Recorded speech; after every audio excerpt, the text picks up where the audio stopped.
nikmat dari Allah Subhanahu wa taala, karena malam ini sama-sama kita bisa ngaji syariat yang dibawa oleh Nabi Muhammad SAW. Karena Nabi Muhammad SAW itu merupakan hidayah dan merupakan hadiah yang datang dari Allah untuk kita. Walidzalik Rasul sallallahu alaihi wasallam beliau mengatakan dalam hadisnya, innama ana rahmatun muhdah. Aku ini adalah rahmat yang dihadiahkan Allah untuk kalian, kata Nabi Muhammad sallallahu alaihi wasallam. Maka kanjeng Nabi Muhammad ini merupakan hadiah dari Allah. Kehidupan yang kita nikmati, keluarga, harta, semua yang Allah berikan kepada kita, nikmat-nikmat semua itu tidak sebanding dengan kita diberikan Nabi yang akan membela kita, yaitu Nabi kita Muhammad SAW. Kenapa begini? Karena semua nikmat yang Allah berikan kepada kita tanpa Nabi Muhammad ini tidak ada nilainya. Berapa banyak orang yang dia itu punya harta, sehat badannya, berpangkat dan berjabatan, tapi ketika tidak ikut kanjeng Nabi dan tidak beriman kepada kanjeng Nabi, kesemua yang dimiliki justru akan memperepot dia ketika di akhirat. Maka dari itu Nabi Muhammad SAW niki merupakan Nabi yang akan didatangi oleh seluruh umat untuk dimintakan pertolongan. Karena kalau kita nanti di akhirat, saat saya jenengan nanti wafat, lalu nanti kita dibangkitkan lagi sama Allah Ta'ala, pada hari itu tidak ada yang direken sama Allah Ta'ala. Mau dia Habib, mau dia Kiai, mau itu presiden, siapa saja, ambil Allah Ta'ala gak ditoleh.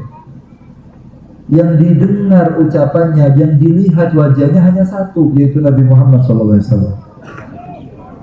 Pertanyaannya, ini kabar dari mana? Dari Allah di Al-Quran. Allah mengatakan dalam kitab suci Al-Quran, yawma la yatakallamuna illa man adina lahu rahmanu wa qala shawaba. Allah cerita di Al-Quran pada hari nanti, saat saya jenengan wafat, dibangkitkan lagi sama Allah, hari itu tidak ada manusia yang berani ngomong. Dalam ayat yang lain, fala yasma'una illa hamsa. Pada saat tidak terdengar suara kecuali bisik-bisik terdiam takut melihat kewibawaan Allah. Illa kecuali man adina lahu rahman. Ternyata ketika semua makhluk diam, ada satu orang yang didengarkan ucapannya, yang diizinkan untuk berbicara. Ulama mengatakan manusia yang dimaksud itu adalah Nabi Muhammad SAW. Bukan Nabi Adam, bukan Nabi Ibrahim, bukan Nabi Nuh, bukan Nabi Sulaiman. Bahkan Nabi-Nabi nanti akan datang ke kanjeng Nabi dan akan minta tolong sama kanjeng Nabi untuk mengatakan kepada Allah untuk menyelamatkan kita semuanya. Sampai Rasul mengatakan, Adam wa man dunahu tahta liwa'i yaumil qiyamah. Nabi Adam dan Nabi-Nabi yang lain nanti akan cari saya di akhirat. Dan semuanya akan kumpul-kumpul di bawah bendera saya, karena saya yang bisa minta maaf, yang bisa minta kepada Allah supaya orang yang ada di belakang saya dan dekat sama saya dikasih selamat pada hari itu. Walidzalik Rasul mengatakan dalam hadisnya, inna likulli nabi da'wa mustajabah dadda'a biha ala qaumi fa in ihtaba'tu da'wati safa'atan bi ummati yaumil qiyamah.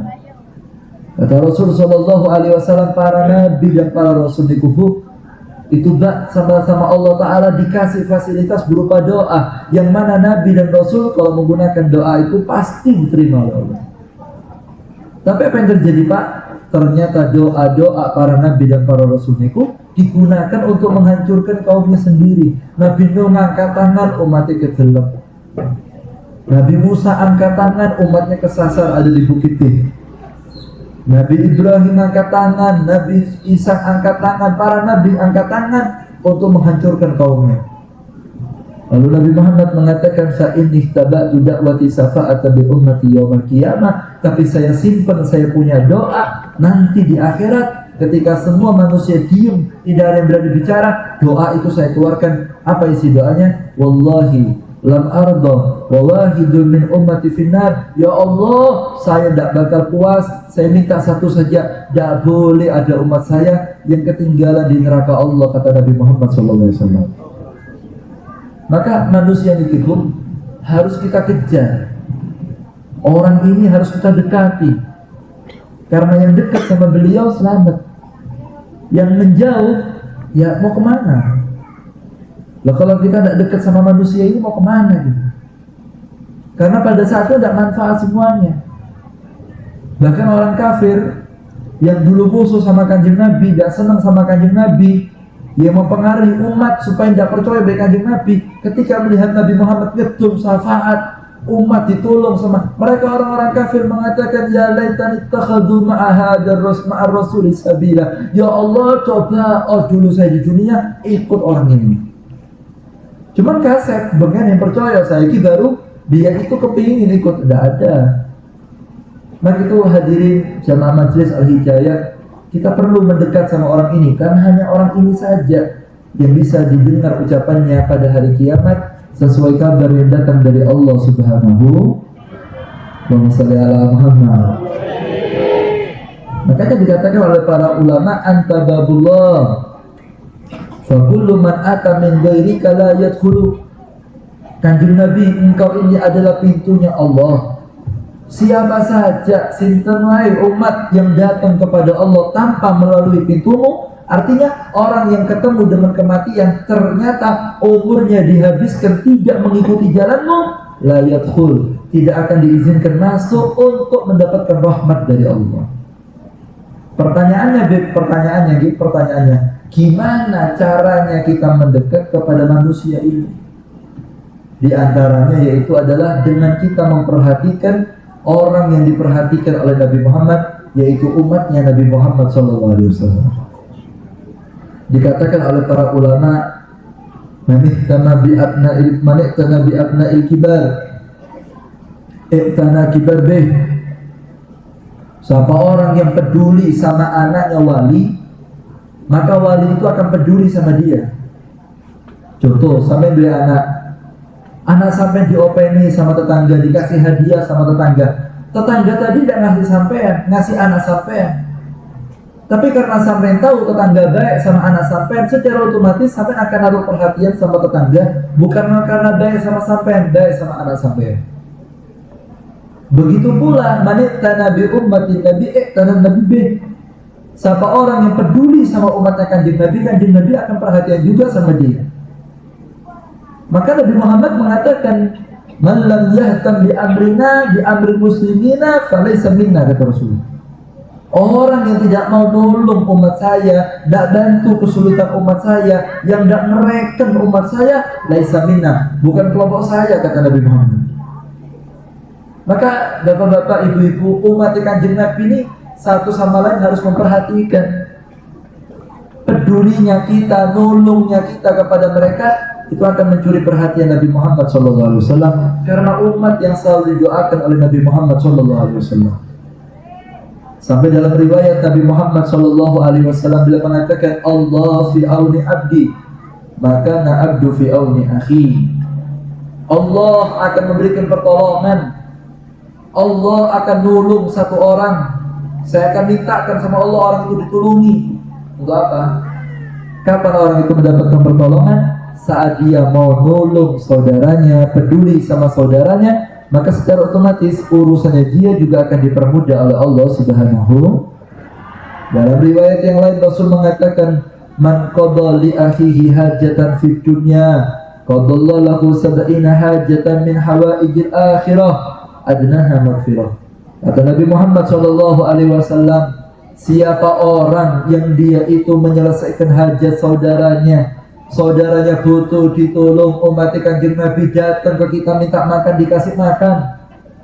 Kita punya tetangga kita Islam, ibu-ibu umat kanjeng Nabi sakit butuh biaya, sampai bantu. Orang itu butuh biaya mau sekolah, tidak punya, sampai punya lebih rezeki dibagi. Peduli dengan mereka. Apa kata Rasulullah? Orang yang memperhatikan mereka, kata Nabi Muhammad, maka hajatnya dia di akhirat 70 urusan akan diparingi gampang, minimal yang dia dapat setelah dia menyelesaikan menyenangkan hati saudaranya muslim umat kanjeng Nabi. Nabi Muhammad berdoa, orang itu dosanya dimaafkan dari balik, kata Nabi Muhammad SAW. Sahabat tanya, ya Rasulullah, orang yang nulungi tadi pernah zina, walaupun pernah zina. Orang tadi pernah mendem kanjeng Nabi, mari nulungi umat kanjeng Nabi, apa dapat ampunan, walaupun pernah mabuk. Pernah ini, pernah itu, walaupun apapun, asal menyenangkan hatinya umatnya kanjeng Nabi, dia nulungi saudaranya yang butuh, dosanya dia dimaafkan, kata Nabi Muhammad SAW. Maka hadirin rahimakumullah, wong sing gak pati ngereken ambil umat kanjeng Nabi. Apalagi yang direken itu golongannya bangsa-bangsa yang lemah lemah, fuqara, masakin, yatim, janda tua dan macam-macam. Ini gak direken sama panjenengan. Jangan harap mendapatkan perhatian dari Nabi Muhammad SAW. Sampai Nabi Muhammad SAW itu cerita, nanti di akhirat itu ada orang datang kepada Allah jian dalam keadaan lapar. Maka orang tadi matur sama Allah Ta'ala, ya Allah, hari ini saya makan, ya Allah saya lapar. Datang ke kanjeng Nabi, jalur Nabi Allah Ta'ala, saya lapar di akhirat. Maka Allah ngatur semua orang tadi itu, kamu minta makan sama saya. Benar ya Rabb, minta makan lapar ya Allah. Pak, di dunia lapar kita bisa beli di warung. Allah itu bisa utang di tonggo. Kalau di akhirat Allah mau kemana? Tidak ada warung di sana, tidak ada restoran. Nih kalau rumah makan, utang yang bisa. Terus gimana kalau lapar? Diminta makan sama Allah. Akhirnya datang ke Allah, ya Allah minta makan. Apa kata Allah Ta'ala? Kamu minta makan sama saya? Iya. Saya tidak mau ngasih lu. Kenapa ya Allah? Dulu saya lapar dan dikasih makan sama kamu. Orang ini heran, ya Allah, Engkau Tuhan yang menciptakan langit dan bumi, lillahi ma fis samawati wa fil ard. Lapar? Kok bisa? Kaifa ut'imuka wa anta rabbul alamin? Gimana saya mau ngasih makan panjenengan ya Allah, padahal panjenengan yang punya langit sama isinya, dunia saya isinya punya panjenengan. Gimana caranya kita yang bongso sing edeng-edengan iki mangan panjenengan kerendi kan? Apa kata Allah Ta'ala? Apa kamu tidak tahu dulu tetangga kamu lapar, tonggomu lom, tetangga lapar, kemudian kamu falatut imhu, kamu tidak ngasih makan dia. Seandainya kamu ngasih makan dia, lawajatani indah, kata Allah Ta'ala. Pasti ketika kamu kasih makan dia, kamu bantu dia, nyenangkan hatinya dia, lawajatani indah, aku akan kamu dapati bersama orang-orang yang lapar. Sebagaimana dulu kamu ngasih makan, peduli sama mereka, hari ini saya kasih makan. Gara-gara dulu kamu tidak mereka, jangan harap makanan dari saya, kata Allah Ta'ala. Artinya apa betul? Artinya kepedulian kita kepada orang-orang sekitar niku akan dibalas sama Allah Ta'ala. Tapi tidak merekennya kita, tidak pedulinya kita dengan mereka semua orang-orang fuqara masakin yang sekitar kita, maka kita juga tidak akan dapat bagian daripada Allah Subhanahu wa Ta'ala. Ar-rahimuna yarhamur rahman, irhamu man fil ardi yarhamukum man fis sama, kata Kanjeng Nabi. Hati-hati, hewan balung, hati-hati, sayangi tetangga sampean, cintai orang-orang yang miskin di antara sampean, bantu rezeki sampean, pedul dibagi, jangan dimakan sendiri, peduli kepada mereka. Orang yang peduli dengan orang-orang yang miskin, cinta kepada umat Kanjeng Nabi, akan mendapatkan rahmat dari Allah Ta'ala. Cinta yang ada di bumi, maka kamu juga akan mendapatkan cinta dari Zat yang menciptakan langit dan makhluk yang ada di langit, yaitu Allah dan para malaikat Allah. Ini kabar yang datang dari Nabi Muhammad Sallallahu Alaihi Muhammad. Makanya alhamdulillah kiai-kiai kita di Indonesia ini, masya Allah, kalau sudah masuk bulan Muharram, podo nyantuni arek yatim, sama-sama kita ngasih makan miskin-miskin, orang-orang yang tidak punya, fuqara masakin. Apa alasannya Habib? Karena harapannya dengan awal tahun kita buka dengan peduli kepada orang yang tidak mampu. Harapannya selama 1 tahun ini hari-hari kita penuh dengan pertolongan, nulungi orang-orang yang tidak mampu. Karena ulama mengatakan 1 tahun ke depan tergantung bulan ini, dan tahun itu dianggap bagus atau tidak tergantung akhir tahunnya. Jadi setahun ke depan kebiasaan kita tergantung tahun ini. Awal bulan ini Muharram, karena Islam ini kan kalender kan mulai Muharram Bu. Kalau kalender yang Masehi itu mulai Januari. Tapi kalau kalender kita yang Islam dari bulan ini Muharram. Kalau sudah dimulai awalnya nyantuni anak yatim, peduli orang miskin dan seterusnya, insya Allah setahun ke depan kebiasaan kita begitu. Nanti tahun ini dia itu bagus apa enggak tergantung akhir tahun. Jadi kebiasaan kita setahun tergantung bulan niki, akhir tahun kita menentukan baik atau tidaknya kita. Loh, kenapa para kiai kok nganjurkan kok Muharram kok tidak bulan yang lain? Nggih, harapannya di kalau bulan kita ini dimulai, disetat dengan kita ngereken orang-orang tadi itu, harapannya bukan hanya Muharram saja, tapi bulan-bulan yang lain saat kita punya rezeki lebih, punya kemampuan lebih, punya waktu lebih, sehingga kita mau pengen mereka, dengan itu akan mendapatkan perhatian dari Nabi Muhammad SAW. Mungkin itu paling rezeki yang luas Allah Ta'ala. Makanya monggo diperhatikan. Uang yang sampean punya itu bukan uang sampean, itu hanya titipan dari Allah Ta'ala. Gunakan, peduli kepada mereka.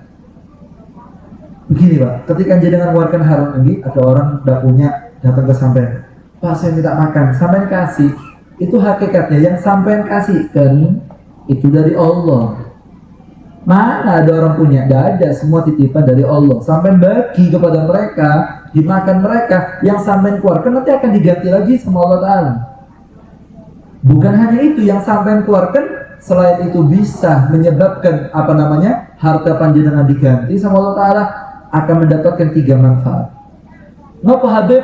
Ketika Allah mengatakan kepada Nabi Daud, ketika peduli ngasih makan, sedekah, hadiah kepada orang tidak mampu, Allah mengatakan kepada Nabi Daud, ya Daud, ana alimta anna ad-dhahaya hiyal mataya wa anna ad-dhahaya tadfa' balaya wa anna ad-dhahaya tamful khataya, kata Allah.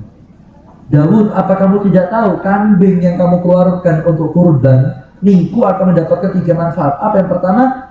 Anna ad-dhahaya hiyal mataya, kendaraan kamu di akhirat yang kamu sedekahkan.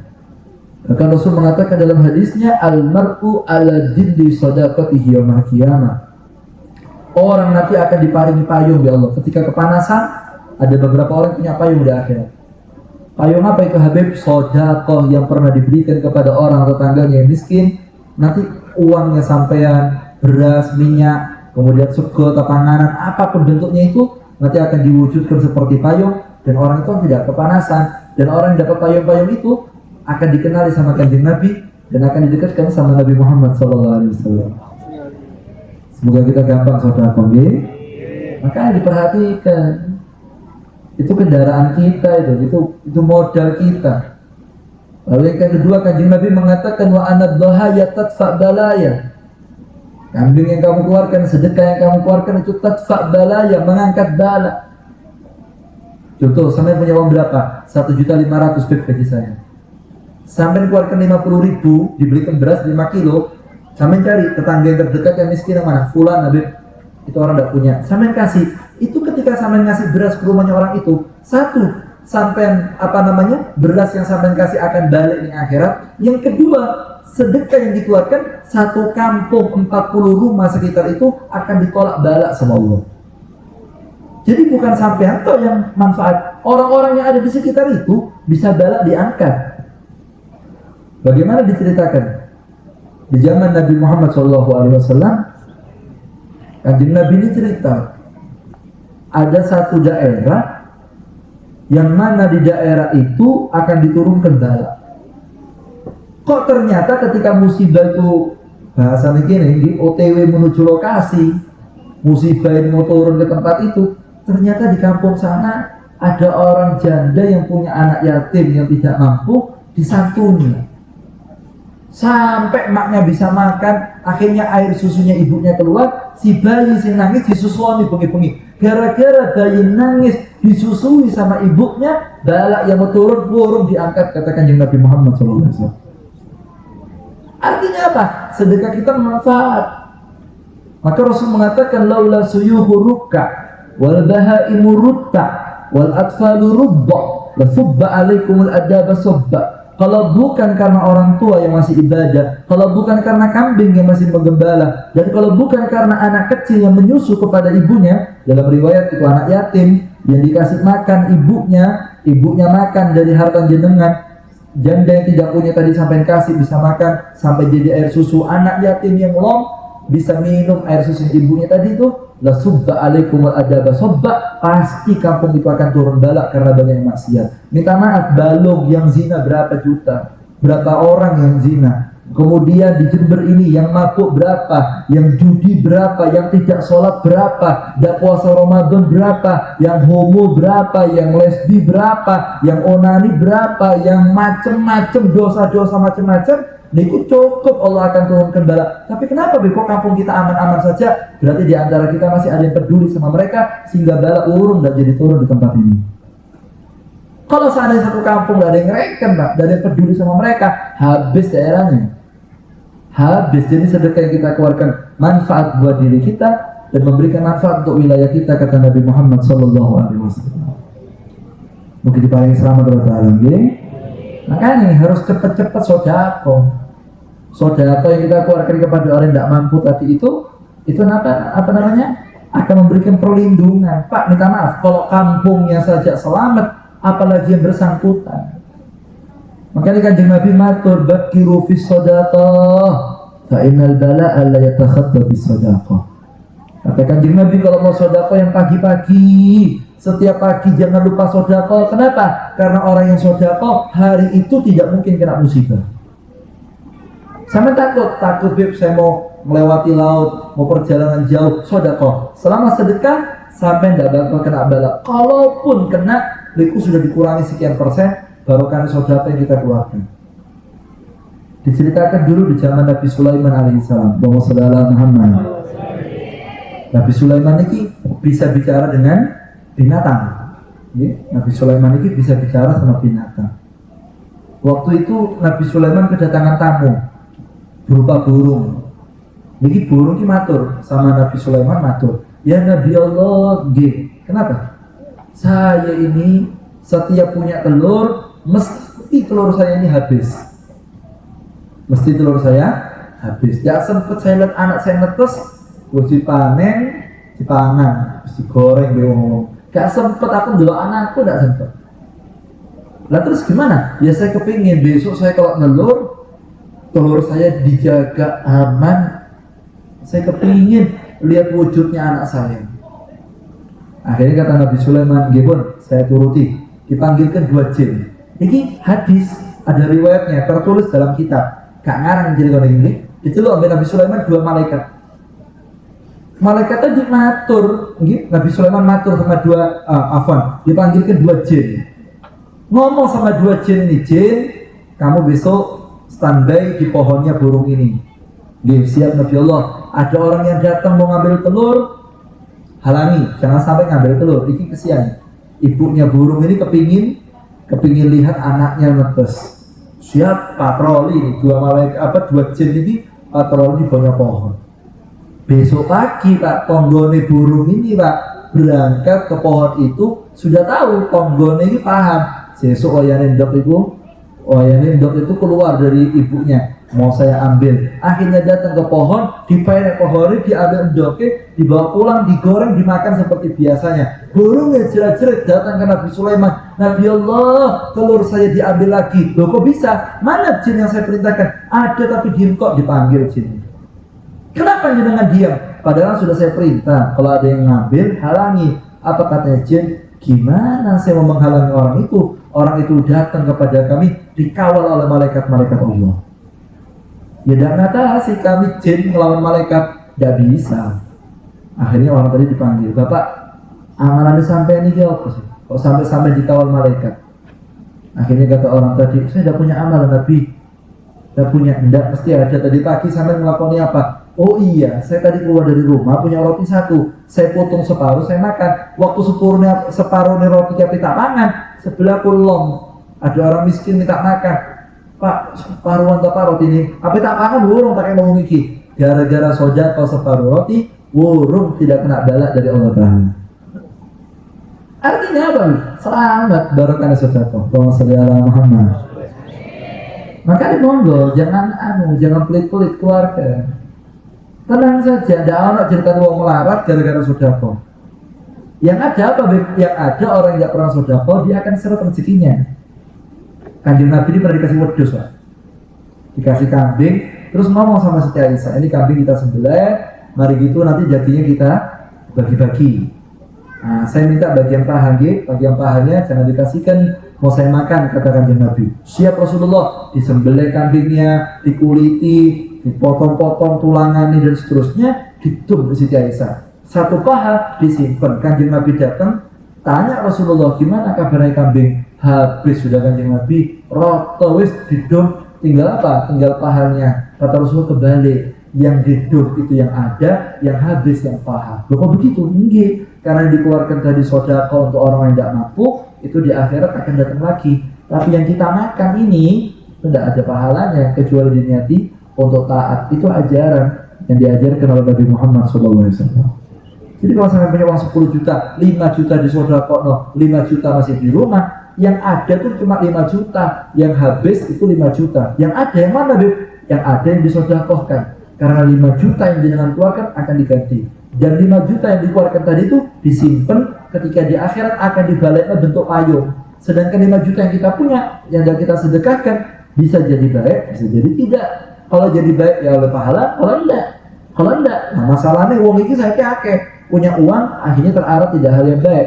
Dia pelit sama dirinya, tidak mau sedekah, tidak mau peduli sama orang. Kata Allah Ta'ala dalam Al-Quran, wa man yabkhal fa innama yabkhalu ala nafsi. Orang yang cerai, betik, neku kabeh, tidak mau dikeluarkan uangnya. Orang wong butuh gak dalam nulungi, monggo butuh gak nulungi, orang sakit gak ditulungi, anak yatim gak direken, kemudian janda yang tidak mampu gak direken. Apa kata Allah Ta'ala? Hakikatnya dia tidak pelit sama orang-orang itu, tapi pelit sama dirinya sendiri, kata Allah Ta'ala. Apa? Ya dia ada dapat pahala, kalau rezekinya diganti 3 kali lipat, wah dia sudah dapat ampunan dari Allah Subhanahu wa Ta'ala. Oke, di para rezeki sing barokah nggih. Paham, Bu? Kok ngantuk kabeh ngene, paham nggih? Makanya aja pati ngelemesi para pria untuk sedekah. Karena nggih, Pak, survei di lapangan ini banyak para pria wurung sedekah gara-gara digegeri nyonya kan gitu. Temenan nih, gara-gara nyonya terlalu ngurusi keuangannya suami, akhirnya suami kan sedekah keweden. Apa yang kata orang ngatus, nyonya beli warung 100 kan gitu. 100 sebeli tokno, nyonya nyekel ading, awas gitu ya. Muncul saya kata beli tokno sopir diangkat, awas ya. Rompolai itu. Rompolai harusnya sampai mendukung. Karena rezeki yang dikeluarkan nanti akan diganti sama Allah Ta'ala. Kalau sudah rumah tangga niki pelit Pak urusan ini Pak, itu tidak ada yakinnya sama Allah Ta'ala. Tidak ada kemantapan hati. Ojo was-was, hidup saya ini keuangan mepet terus, badan saya sehat, tapi keuangan mepet. Engkau kalau sudah kok keduaku berkurang. Justru kondisi sampai ketika takut duit berkurang, takut melarat, kondisi sehat, sampai nekat merem. Allah Akbar, itu Nabi kisah. Itu sedekah yang paling bagus kata Nabi. Badan sehat, keuangan mepet, takut miskin. Nah itu sedekah yang paling apik.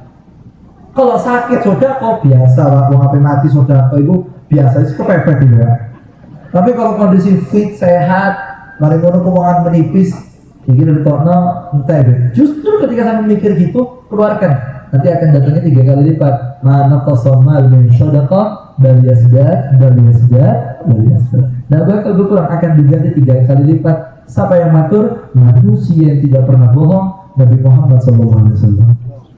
Ya kali sampai yakin apa enggak? Tinggal kita saja yakin atau tidak.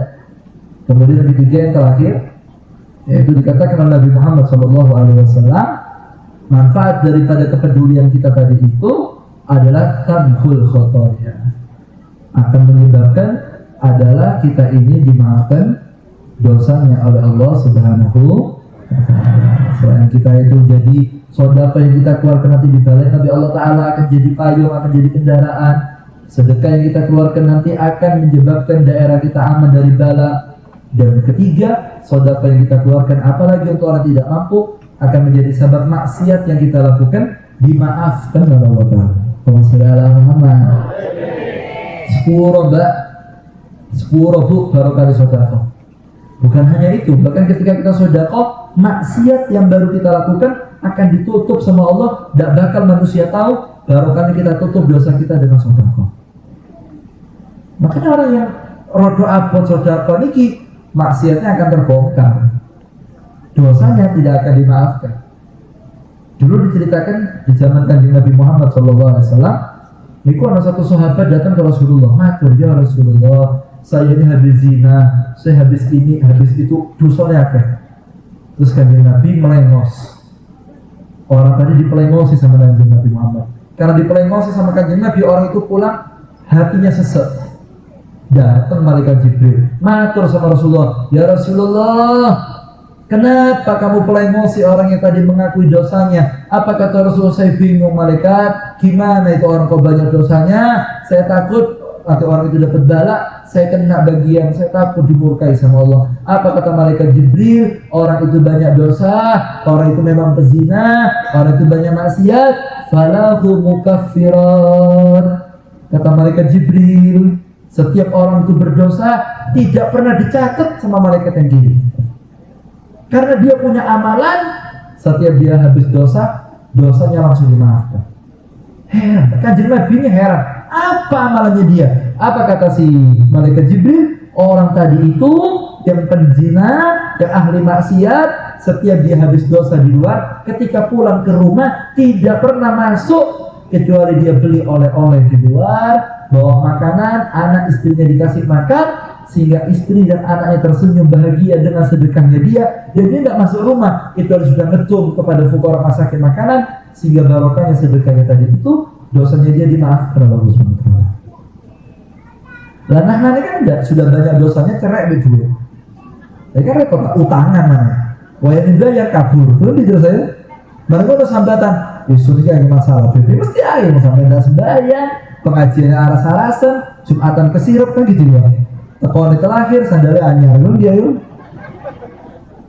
Kon megawe gak gelem utang kalau gitu. Dijak sodako, panitia tekon domat, dirasani panitianya. Gak nyumbang ngerasani panitia.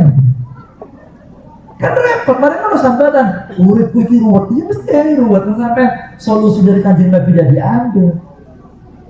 Solusi Kanjeng Nabi tidak diambil. Coba sampai ditoto semuanya yang rapi, yang wajib dilaksanakan, peduli sama umat Kanjeng Nabi, sampai akan dapat perhatian dari Nabi Muhammad SAW. Jadi paling rezeki saya barokah. Begitu mondayuk kata Rasulullah, khairul buyut fi hilyatin yuhsan ilaih, kata Rasulullah. Sebaik-baiknya daerah yaitu apabila di dalamnya ada anak yatim yang diperhatikan, maka daerah itu akan berkah. Akan datang ulama, aulia, ushalihin, barokahnya orang-orang yang lemah diperhatikan. Coba ini Mas Mul dan panitia Al-Hidayah ini buat gerakan orang-orang tidak mampu, sosial itu dikasih makan. Mungkin diadakan siapa di majelis yang kaya-kaya, dipinta mungkin 50.000 tak, 70.000 tak, dikumpulkan, dilihat di majelis ini siapa yang tidak mampu, sehingga istiqomah ngaji siapa, fulana itu taraf ekonominya tuh lebih, monggo sampai yang punya beras lebih di rumah, sampai punya 25 kilo, 10 kilo mungkin cukup sebulan, lebih 15 kilo, monggo dikasih 5 kiloan, dibungkusi, diberikan sama yang tidak makan itu, sehingga satu majelis semuanya makan dan yang tidak makan. Kalau kita punya kepedulian seperti itu lebih berkah. Dulu masih zamannya hidup ayah saya Habib Faisal dan almarhumah ibu kami Syarifah Radhiyah binti Al-Haddad, ibu kami.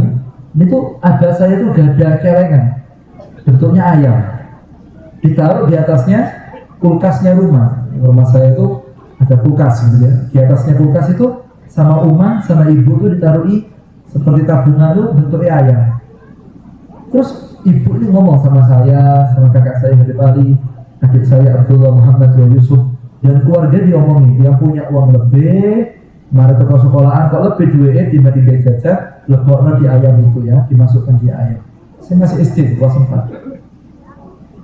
Saya bingung, kenapa kalau harus masukkan uang di ayam itu kan? Saya tanya, buat apa mah? Nanti uang itu yang dikumpulkan di ayam, nanti kita sembelih ayamnya, artinya dipotong itu, celengan itu dipecah, nanti uang yang kita punya, nanti setiap bulan maulid kita ngeduk sama orang yang tidak punya, disedekahi.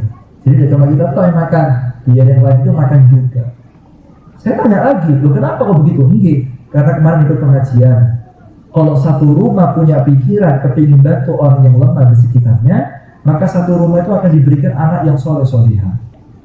Dan umat tidak punya amalan kecuali ini harapannya, sehingga nanti di masa depan harapannya ibu, nanti di masa depan anaknya bisa manfaat untuk umat. Pak, ini didikan mulai kecil, mulai saya kelas 3, 4 SD. Itu kerekam di hati. Sampai saya masih bentuknya tabungan ayam tuh di matanya masih ingat. Gimana orang tua tadi ngajarin walaupun cuma 500 rupiah di lebokno. Kadang-kadang kita nemu uang di rumah nganggur dimasukkan situ. Ada sanggup lebih 2000 dimasukkan situ. Ternyata yang diinginkan orang tua manfaat. Peduli, dosanya dimaafkan, berkah keluarga luar rezekinya tidak bakal pedot. Tidak ada orang mau pengen mati kanjeng Nabi gak jeraikan dari kanjeng Nabi itu tidak ada. Yang ada akan dapatkan perhatian dari Nabi Muhammad SAW. Dosanya akan dimaafkan, dibersihkan dari perbuatan dosa. Semoga kita dimaafkan oleh Allah. Kalau sudah diperhatikan dengan baik, berkah kampungnya. Tapi sebaliknya, serul buyut, sejelek-jeleknya rumah, sejelek-jeleknya wilayah, fihi yatim, di dalamnya ada anak yatim, yusa'u ilaihi, gak direken sama orang kampungnya, ya diopeni sama orang masyarakatnya, sehingga yang lapar ya lapar, yang kenyang ya kenyang, yang sugi ya sugi, yang melarat ya melarat. Akhirnya apa? Turun bala dari Allah Subhanahu. Bala dah harus gempa bumi, pada sholat, dah ibadah, kampungnya dah ada rutinan, niku bala. Kampungnya nggak dirawi ulama, niku bala. Itu musibah yang paling nyata ini. Sebab karena di wilayah itu tidak peduli sama orang-orang yang lemah, sehingga turun pertolongan dari Allah Subhanahu. Paham? Lemes paham? Nah, maka ini monggo, ayo, mari ini mulai dicelok ATM, piro duit? 5 juta, tok no 3 juta, mbak. Jadi paham, mantep, muaku Allah Akbar, ya kita coba kok. Dari sampai si was-was ya belum. Bismillah, mulai dari yang kecil meningkat, sehingga bermanfaat untuk umatnya Nabi Muhammad SAW. Hati-hati bu, dunia ini berputar. Okay? Allah mengatakan dalam kitab suci Al-Quran itu, wa tilkal ayyam nudawiluha bainan nas. Menungso niki uripe berputar. Yang kaya bisa miskin, dia mungkin. Yang miskin bisa kaya, dia mungkin. Yang sehat bisa sakit, dia mungkin. Yang sakit bisa sehat, dia mungkin. Yang punya jabatan bisa jatuh, dia mungkin. Yang tidak punya jabatan bisa diangkat derajatnya, dia mungkin. Nah saat kita tidak peduli sama mereka yang lemah-lemah, hati-hati, Allah akan rubah keadaan itu. Bapak Allah ini maha mampu pak, sogi dibuat melarat, pengen tetap melarat. Wong ganteng, masya Allah, saya seneng jatuh cinta sama itu. Kenapa? Gagah. Kena ngasam murad, melengkot jasa ya. Temenan lagi kena setrap mas miring. Apa mana kena kencing manis, keceng maksudnya. Cuwut wis ambil di balung yang mantap kalau kena kencing manis, keceng. Ini ganteng bebrewoan, gagah tuh kulitnya putih. Kena setrap kantong miring gitu. Hilang gantengnya, hilang gagahnya, hilang. Allah maha mampu. Di Allah Ta'ala berubah. Oh itu kaya. Pak Allah kalau maha mampu, itu LPG 3 habis hartanya bisa. Iya, yang miskin mor-mortan itu buka kasur atau buka bantal metu berlian bisa tak bisa? Allah maha mampu. Allah maha mampu, yang sakit jadi sembuh, yang sembuh jadi sakit, maha mampu. Nah, ketika kita ini Kanjeng Nabi matur kamata dinu tudanu, bagaimana kamu bersikap, begitu sikap Allah kepada kamu peduli sama tidak mampu, kamu nyantuni orang yang tidak punya, apalagi anak yatim diopeni, apalagi janda-janda yang tua diopeni, maka kamu akan mendapatkan pertolongan. Sebagaimana kita peduli, satu saat nanti ketika kita meninggal dunia kita punya anak kita juga akan dipedulikan oleh orang lain. Sebagaimana kita peduli sama anaknya orang, saat kita wafat, anak kita juga akan direken sama orang. Tapi kalau kita sudah tidak mereken sama anaknya orang, kalau saat kita wafat, kita punya anak kita juga tidak bakal diperhatikan. Dan itu kabar yang disampaikan Nabi Muhammad SAW. Untuk kita rata-rata aja. Enggak hati-hati. Terus gimana deh yang tadi yang miskin dibantu, okay? Kemudian yang yang yatim disantuni, janda tua disantuni. Kalau janda muda dikawin, lewani. Nah betul nih, lewani. Kalau gak wani gak usah, karena episode menegangkan. Okay? Memang iya, kalau ada janda muda itu dalam syariat agama itu disuruh kawinkan, karena kesian pak, masih muda, masih perempuan, umur 20 tahunan sudah ada suaminya meninggal mungkin. Kesian nih perempuan punya nafsu, dia butuh melampiaskan syahwat, dia butuh melanjutkan hidup. Carikan laki-laki pemberani untuk kawin, sing wanen, sing mudi-mudian, bangsa kayak pulau ini buri-buri lainnya, gak usah coba-coba. Itu tuh yang pemberani-pemberani, monggo, yang merasa mampu, monggo. Atau sampai carikan duda-duda yang tidak tidak punya pasangan, dicarikan sama janda yang muda, dijodohkan. Itu ajaran syariat itu. Itu syariat Kanjeng Nabi dikawinkan. Yang tua-tua Beb, yang sudah kerok, minang gitu ya, ambu balsem nggak usah dikawin ya, sumbang dia ini ya, beras minyak ya. Nggak usah yang masih muda-muda, yang seger-seger itu dikawin ya sudah. Yang tua-tua, serius. Jadi kadang warsa gitu, ini nggak usah sampai kayak beras wae, minyak, company ku diisi ngono-ngono, gas LPG kita gitu kok ngono. Iku lho Robin apa nih fokus mas? Ya sampai sumbangan masyarakat sekitar, ya kok caranya bagi dapati loro, semua yang disumbang. Tapi yang muda-muda dijadikan jodoh, dinikahkan sehingga kehidupan mereka jalan terus. Dan dengan kita perhatian dengan mereka, insya Allah kita akan dapat perhatian dari Nabi Muhammad SAW. Ceritakan sebagai penutup, ada satu orang kaya. Ini sudah pernah saya ceritakan, tapi ceritanya mana? Mungkin tambah mantap barokah. Ibu-ibu oke amin. Nah, yang lanang itu didukung. Sampai Mbak lebih bojo dukung sampai urusan keuangan, pertahankan. Walaupun rada lembut, enggak apa-apa ya. Ojo dibuat ya. Enggak apa-apa, pertahankan. Iki beb bojoku sudah tidak seperti dulu lagi. Sudah. Sampai dukung apa enggak dukung deh. Keuangan pernah ruwet, enggak pernah ruwet. Sembayang. Pertahankan. Sampai dia bojo ayu tapi selingkuh, bojo ayu tapi dia tuh ruwet masalah keuangan sampai diajari cerai, nggak usah dipertahankan, cari yang lain. Siap? Kecil sampean. Ini dia awas ya. Memang itu Pak. Ini syariat perlu disampaikan. Sampai keuangan ngomongin ini perlu syariat. Orang kita kan ngarang. Kalau sudah perempuan itu dukung keuangannya suami, pertahankan, akan berkah nanti. Diceritakan ada satu orang kaya. Ini dalam kitab Fawaidul Mukhtarah yang disusun oleh Ustaz Ali bin Ustaz Hasan Baharun Bani Raji. Imam Barokah. Habib Ali ini muridnya Habib Zain Smith, seperti Habib Muhammad Amin yang ada di Balong ini juga muridnya Habib Zain. Semoga kita berbarokah orang-orang soleh. Itu di kitab itu diceritakan.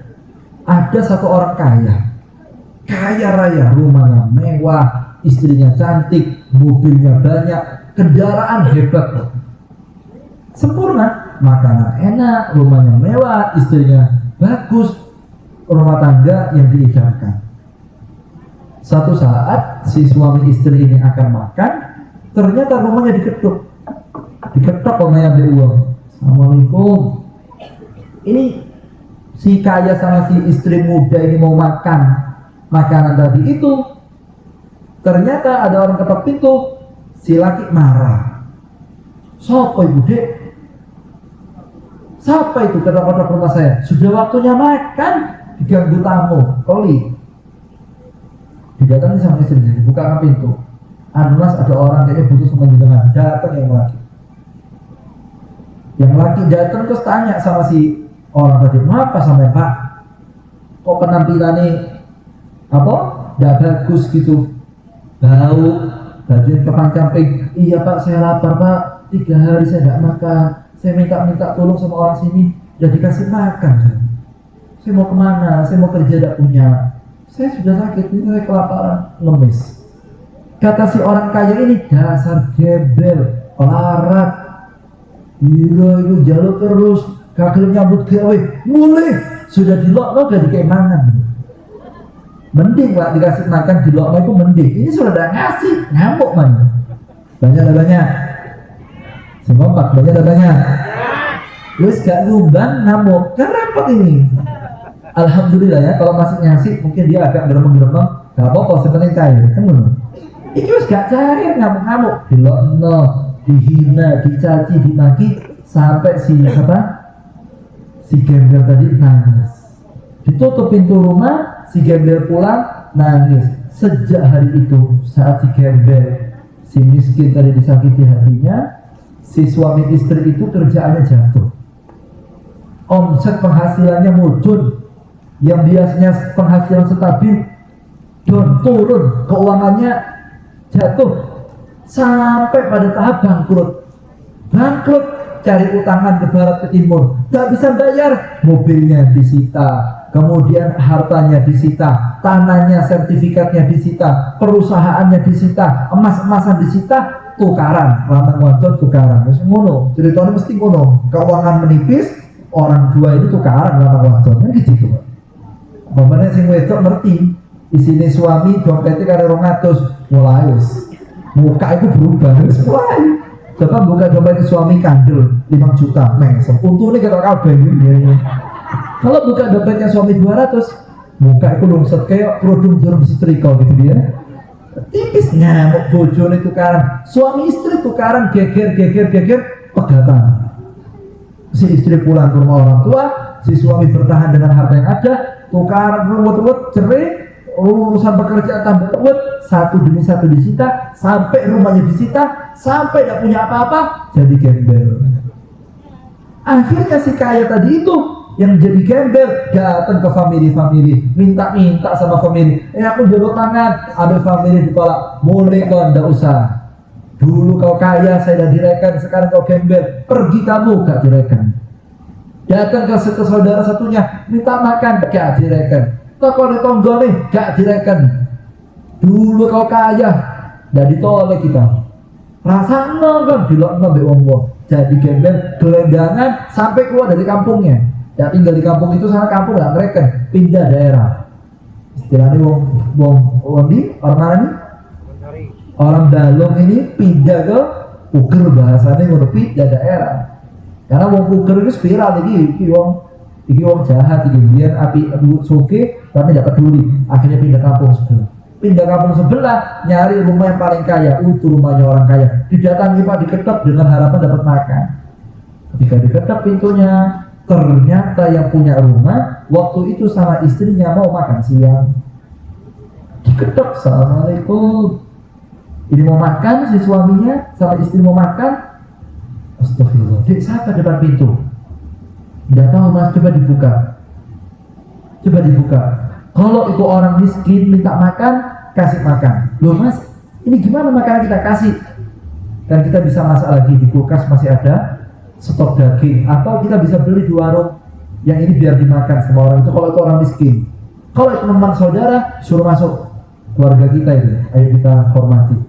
Waktu si istri datang, kemudian buka pintu, ngelihat si gembel yang assalamualaikum mau, ternyata istrinya orang kaya tadi geblak. Astagfirullah, jajret. Sampai aja bedel-bedel kan ganggu ya. Kalau saudara Muhammad. Terus ya apa Beb? Tersambung. Ya, insya Allah bulan depan. Ya. Gimana? Terus apa enggak ini? Terus gini. Akhirnya apa yang terjadi Beb? Ketika tadi perempuan itu jerit, astagfirullah, geblak ya perempuan. Suaminya datang, ada apa dek? Ada apa? Ya Allah mas, itu di depan mas ada gembel. Loh kenapa ada kamu jerat-jerat? Si gembel juga nangis Pak, di depan pintu nangis, ya perempuan nangis, sing lanang apa mangan lo? Akhirnya datang nangis bingung, ada apa nih kok seperti ini? Ada apa? Kata si istri itu mas, si miskin depan pintu. Kenapa? Itu mantan suami saya. Lah itu mantan suami kamu? Iya. Dulu mas, suami saya mas, waktu mau makan siang seperti ini, ada gembel, dan dikasih makan di lokno, dicaci habis. Setelah itu kami keurusan keluarga ruwet, sekarang dia yang jadi gembel. Kapan kejadiannya itu? Sekian tahun yang lalu. Di daerah mana? Daerah sini. Tepatnya rumahnya sebelah mana? Catnya warna apa sebelah? Loh, kenapa mas? Allah lagi. Kok sampai senjerit? Allah. Ya apa lagi? Kamu tahu siapa orang miskin yang minta-minta di rumah waktu itu? Enggak tahu. Itu saya dia. Jadi saya yang dulu ngemis di rumah kamu, sekarang berubah suami kamu yang ngemis di rumah kita. Loh hati-hati Pak, Allah ini maha mampu. Si gembel jadi kaya, si kaya jadi gembel, hati-hati. Saiki sampai nyekel duit 10 juta, saiki. Mari ngono cerek, pelit. Wong jaluk gak direken. Sana sakit pura-pura dak ketok. Sana lapar pura-pura dak denger. Hati-hati, ketika tiba masanya Allah jatuhkan kita, hati-hati orang-orang sekitar tidak bakal perhatian sama kita. Tapi saat kita peduli sama mereka, Allah akan gerakkan hatinya mereka, akan peduli sama kita. Kita nyantuni anak yatim sekarang, kapanpun kita wafat, anak kita juga akan diperhatikan orang setelah kita wafat. Dan yang terlebih penting dari itu semua, sedekah, pedulinya kita tidak harus berupa harta, tenaga, pikiran yang kita usahakan untuk mereka. Satu, dosa kita akan dimaafkan. Dua, yang kita keluarkan akan diganti oleh Allah Ta'ala dan akan menemani kita di akhirat. Dan yang ketiga, yang kita keluarkan tadi itu akan menjadi sebabnya daerah kita akan diangkat bala. Dan dari tiga ini yang paling penting, yaitu yang keempat, kita bisa mencuri perhatian dari orang yang paling cinta dengan umat ini, yaitu Nabi Muhammad SAW. Sebagaimana orang mereken anak kita akan cinta dengan mereka, sebagaimana orang baik sama keluarga kita akan baik dengan kita, dan begitulah saat kita peduli dengan umat Kanjeng Nabi, maka Rasulullah akan peduli sama kita. Kalau sudah kita direken sama Kanjeng Nabi, selesai sudah. Tamat, dunia akhirat akan senang, karena di akhirat tidak ada yang direken sama Allah kecuali Nabi Muhammad SAW. Ya Rabb, semoga berkah majlis ini rezeki kita diparingi sebentar lagi. Yang punya penyakit pelit di hatinya semoga diangkat oleh Ta'ala. Yang sumpah pikirannya dikasih tenang oleh Ta'ala. Saya berdoa kepada Allah, semoga di majlis ini yang niat untuk jadi orang kaya tapi manfaat, semoga apa yang menjadi cita-citanya dikabulkan oleh Ta'ala. Tapi kalau kaya tujuannya hanya untuk sombong-sombongan dan mereka tetangganya, semoga Allah Ta'ala diberikan hidayah oleh Ta'ala. Ya Rabb, yang hadir di majlis ini banyak yang punya utang, semoga diberikan jalan keluar oleh Ta'ala. Ya Rabb, berkah salawat, berkah rotibul hajjat yang kita baca, dan berkah aulia yang ada di daerah ini, ya Rabb, dan para guru masyaikhuna yang ada di tempat ini, semoga kita yang hadir di majlis ini yang memiliki niat dan hajat disampaikan oleh Allah. Ya Rabbi, maafkan dan tutup aib kami, dosa kami, ya Allah, yang sudah terjadi maupun yang akan terjadi di masa depan, dan semoga tidak terjadi. Kalaupun terjadi, tutup aib kami, ya Allah. Jangan permalukan kami, ya Rabb. Jangan hancurkan rumah tangga kami, kehidupan kami karena dosa yang kami lakukan, ya Allah. Anak kami yang sakit berikan kesembuhan, ya Rabb. Yang bingung berikan ketenangan, ya Rabb. Ya Rabbi, berikan kami keluarga yang sakinah, mawaddah warahmah. Ya Rabbi, masa lalu kami hitam, dalam melangkah setelah majlis ini berikan kami masa depan yang baik, ya Allah. Bertambah usia kami semakin menjadi orang yang soleh dan solihah. Ya Rabbi, kami sadar tubuh kami banyak dosa, kami belum bisa mampu mengendalikan nafsu ini, ya Rabb. Tapi izinkan kami sebelum kami wafat, kami mampu membersihkan diri kami dengan taubatun nasuha. Izinkan kami meninggal dunia mengucapkan 2 kalimat syahadat, mati dan meninggal dalam keadaan membawa iman. Dan semoga majlis al-hidayah yang kita adakan di tempat ini dan di tempat-tempat yang lain, dan semua majlis-majlis yang lain, semoga menjadi pengikat antara kita dengan semua orang yang hadir majlis, dengan rantaian sanad guru-guru kita, dan wabil khusus dengan Nabi Muhammad. Semoga majlis ini nyambung dikubur di barzah di akhirat sampai di surga dengan Nabi Muhammad, senang selama-lamanya, tidak terpisah lagi. Amin ya rabbal alamin. Wa la